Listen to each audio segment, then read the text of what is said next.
Waalaikumsalam warahmatullahi wabarakatuh. Selamat sore.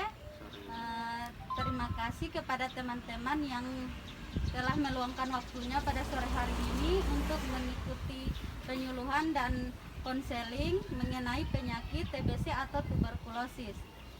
Baik, sebelum kita mulai, kita perkenalan dulu ya. Perkenalannya dimulai dari saya. Perkenalkan, nama saya Safira. Saya mahasiswa profesioners Prodi Keperawatan Universitas Mandala Waluya Kendari. Kita? Saya Yayat, Kegiatannya sehari-hari apa? mahasiswa. Oh, mahasiswa. Iya. Kita? Saya Yuni, Yuni. Kegiatannya sehari-hari jadi mahasiswa juga di kampus mana? Universitas Halu Oleo, Oh, semester? semester 7. Semester 7. Iya. Kita? Saya Ian, Ian. Kegiatannya? kuliah. Oh, kuliah juga di kampus yang sama sama. Iya, sama. Oh, kalau kita? Asmin, Asmin. Kegiatannya apa? kuliah juga sama mereka. Oh, kuliah juga satu jurusan. Iya, satu Oh, jurusan. iya. Kita? Kalau saya Arlan, Arlan. Kegiatannya apa? kita sekarang ngampus. Ngampus. Giliran. Oh, iya. Baik, untuk mempersingkat waktu kita mulai ya. Sebelumnya saya mau tanya, kalian pernah dengar apa itu penyakit TBC atau tuberkulosis? Pernah dengar, pernah. Siapa yang tahu apa itu penyakit tuberkulosis? Saya, Apa? kalau nggak salah itu TBC atau tuberkulosis, dia itu yang kayak batuk-batuk begitu. Terus kayak keluar darah. Selain itu, hanya itu. Iya, itu ya. Kita apa itu penyakit TBC? Sama yang kayak tadi batu-batu. Sama juga batuk-batuk. Nyeri Ada lagi yang tahu apa itu penyakit TBC? Batuk-batuk? Oh iya. Tahu tidak apa itu penyebab penyakit TBC? Tidak. Bak, merokok kayaknya. Oh, merokok. Selain itu, tertular dari yang sudah terjangkit. oh iya. Baik, di sini saya akan jelaskan ya.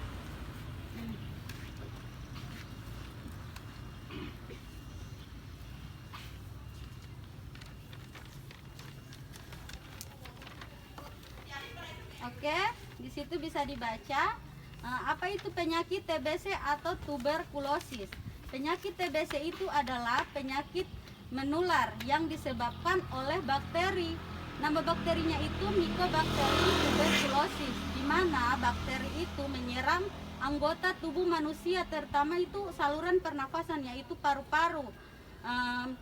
Bagaimana proses penularan untuk penderita penyakit TBC ini bisa menderita penyakit TBC ini? Proses penularannya itu pada saat si penderita penyakit TBC ini bersin, batuk, atau berbicara dengan orang lain tanpa menggunakan masker, otomatis droplet atau dahak tersebut, percikan dahak tersebut itu bakteri keluar dari udara sehingga orang lain dapat menghirup bakteri tersebut dan masuk melalui saluran pernafasan, yaitu paru-paru, di mana bakteri Mycobacterium tuberculosis ini berkembang biak di dalam paru-paru sehingga mengakibatkan proses inflamasi. Apa itu proses inflamasi? Proses inflamasi itu adalah proses peradangan sehingga muncul tanda dan gejala. Salah satunya itu jika ada anggota tubuh kita mengalami proses inflamasi atau peradangan, respon tubuh kita itu salah satunya menjadi demam atau meriang, seperti batuk-batuk, bisa disertai dengan darah. Kenapa bisa disertai dengan darah? Karena terjadi iritasi pada bronkus. Apa itu bronkus? Bronkus itu salah satu saluran pernafasan yang terdapat di paru-paru. Selanjutnya itu berkeringat tanpa sebab. Bisa berkeringat tanpa sebab ini kadang duduk tanpa dia lakukan aktivitas, sekarang telapak tangannya berkeringat. Kenapa? Karena di sini paru-parunya itu sudah ada bakteri yang berkembang biak, di mana respon tubuh itu mengeluarkan keringat sehingga paru-parunya sudah tidak bagus lagi.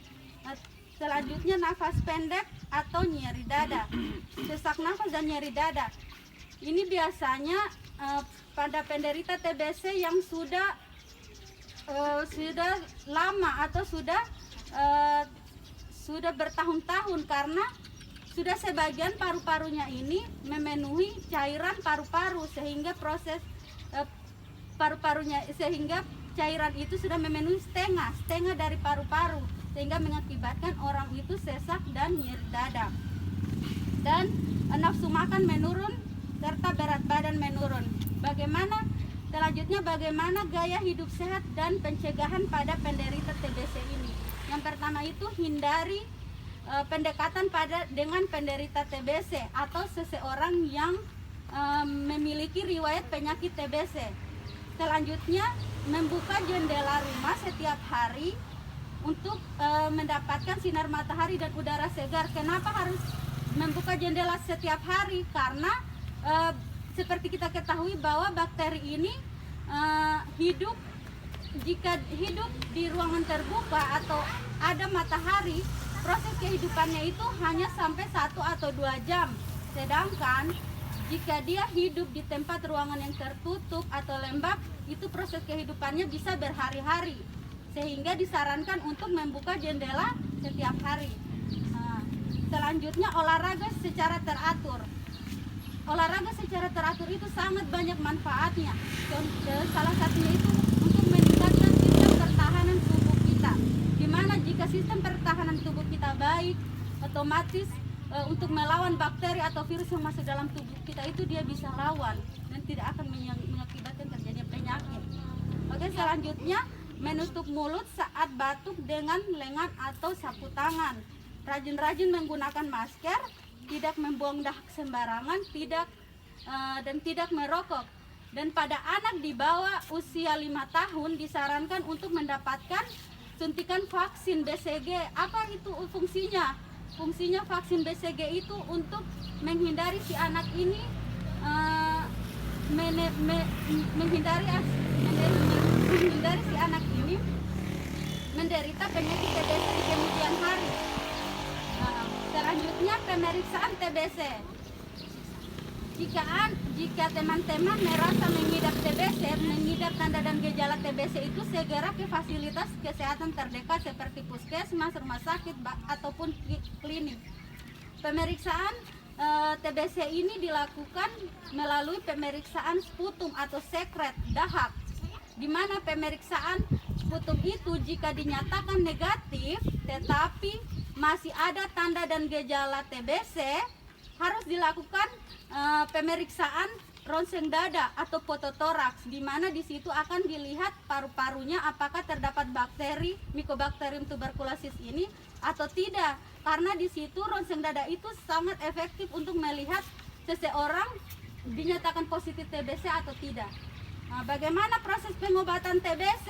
Proses pengobatan TBC ini dilakukan selama 6-8 bulan, dibagi menjadi 2 tahap, ada tahap awal dan tahap akhir. Di mana tahap awal ini obatnya diminum setiap hari selama 2-3 bulan. Sedangkan tahap akhir obatnya diminum 3 kali seminggu selama 4-5 bulan.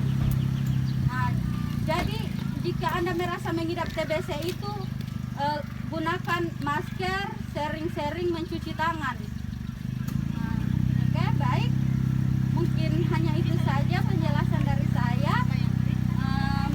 Mungkin ada yang mau ditanyakan? Oh iya. Tadi kan sudah kita katakan bahwa untuk pengobatan TBC sendiri itu 6-8 bulan dan minum obat secara rutin.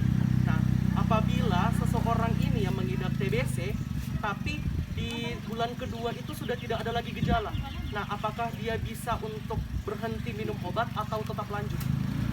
Oke, baik, seperti yang kalian lihat di situ bahwa pengobatan untuk penderita TBC ini proses pengobatannya harus tuntas, tidak boleh berhenti walaupun itu tidak ada gejala TBC, karena orang yang menderita penyakit TBC ini rutin memeriksakan kesehatannya di fasilitas kesehatan terdekat untuk melihat perkembangan si bakteri ini apakah masih ada atau tidak.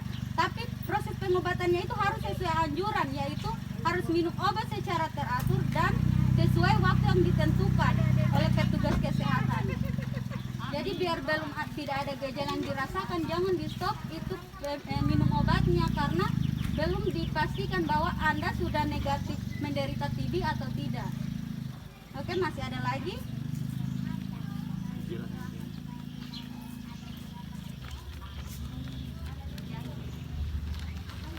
Ada lagi? Oke, baik. Kalau tidak ada, saya ya yang bertanya. Ya? Siap. Oke. Di sini saya mau tanya yang jilbab hitam, Ian. Apa itu penyakit TBC?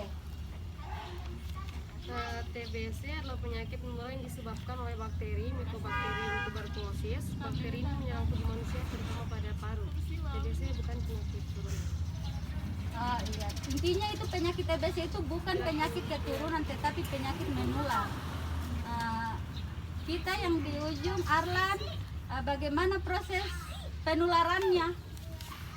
Dari yang saya pahami, dari yang dijelaskan tadi itu, yang saya pahami adalah proses penularan itu dari misalnya temannya kita atau lawan bicara kita yang mengidap penyakit TBC itu, dan pada saat dia berbicara batuk, bersin, dan kita terpapar oleh batuk atau itu. Iya. Itu mempunyai peluang besar sehingga kita terkena TBC. Berikan aplaus untuk teman. Terima kasih. Selanjutnya Asmin, bagaimana cara pencegahan untuk tidak tertular penyakit TBC ini? Hindari pendekatan dengan penderita TBC. Buka jendela rumah agar udara masuk. Menjemur alas tidur. Menutup mulut saat batuk. Tidak merokok. Oh iya. Baik, semuanya sudah tahu kan tentang apa itu TBC, bagaimana caranya, proses pengobatannya, dan proses penularannya. Ya baik, mungkin cukup untuk penyuluhan dari saya. Terima kasih kepada teman-teman. Saya ucapkan wassalamualaikum warahmatullahi wabarakatuh. Waalaikumsalam warahmatullahi wabarakatuh.